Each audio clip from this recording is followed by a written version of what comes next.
ನಿಶ್ಚಿತವಾಗಿ ಸಿಗ್ತಾರೆ ಅನ್ನೋಂಥ ಭರವಸೆ ಎಲ್ಲರಿಗೂ ಅದ.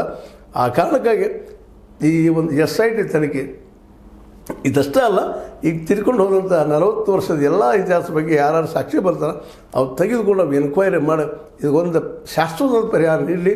ಧರ್ಮಸ್ಥಳ ನಿಜವಾಗಿ ಧರ್ಮದ ಸ್ಥಳನ ಅನ್ನುವಂಗಾಗಿ ಹೋಗಲಿ ಅನ್ನುವಂಥ ಮಾತನ್ನು ಅಧರ್ಮೀಯರು ಯಾರಿದ್ದಾರೆ ಧರ್ಮಸ್ಥಳದ ಒಂದು ಹೆಸರನ್ನು ಕೆಡಿಸೋ ನಿಶ್ಚಿತವಾಗಿಯೂ ಆ ಕೊಲೆಗಾರರು, ಆ ಅತ್ಯಾಚಾರಿಗಳು ಇವರ ಆ ಧರ್ಮಸ್ಥಳ ಹೆಸರು ಕೆಡಿಸ್ತಾ ಇದ್ದಾರೆ ವಿನಃ ಆ ತನಿಖೆ ಆಗಲಿ, ಸತ್ಯ ಹೊರಗೆ ಬರಲಿ ಅಂತ ಹೇಳುವಂಥವ್ರಲ್ಲ ಅನ್ನೋದನ್ನು ಈ ಸಂದರ್ಭದಲ್ಲಿ ಮತ್ತು ಒತ್ತು ಹೇಳ್ತಾ, ಅದೇ ಕಾಲಕ್ಕೆ ಎಲ್ಲರೂ ತಮ್ಮ ಅಭಿಪ್ರಾಯ ಹೇಳ್ತಾ ಇದ್ದಾರೆ.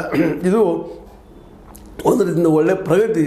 ಯಾಕಂದರೆ ತನಿಖೆ ಸ್ಟಾರ್ಟ್ ಆಗ್ಯದ, ಅದು ಎಂಡ್ ಆಗೇ ಆಗ್ತದೆ.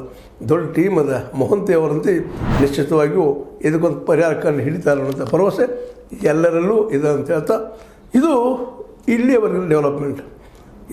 ನಂತರ ಡೆವಲಪ್ಮೆಂಟ್ ಮತ್ತು ನೋಡೋಣ ಏನೇನು ಡೆವಲಪ್ ಆಗ್ತಾ ಇರ್ತಾವೆ. ಆದರೆ SIT ಮಾತ್ರ ಅತ್ಯಂತ ಗಂಭೀರವಾಗಿ ತನ್ನ ಗಂತವ್ಯ, ತನ್ನ ಗುರಿಯನ್ನು ಸಾಗ್ತಾ ಇದೆ ಅನ್ನೋದು ಮಾತ್ರ ಸತ್ಯ ಅಂತ ಹೇಳ್ತಾ, ಸತ್ಯ ಹೊರಗೆ ಬರಲಿ, ಅಧರ್ಮಿಗಳು ಹೊರಗೆ ಬರಲಿ ಅದು ಮತ್ತು ಬಯಸ್ತಾ ಹಾರೈಸ್ತಾ, ಇದು ಇವತ್ತಿನ ಈ ಚರ್ಚೆ ಅಥವಾ ವಿಷಯ.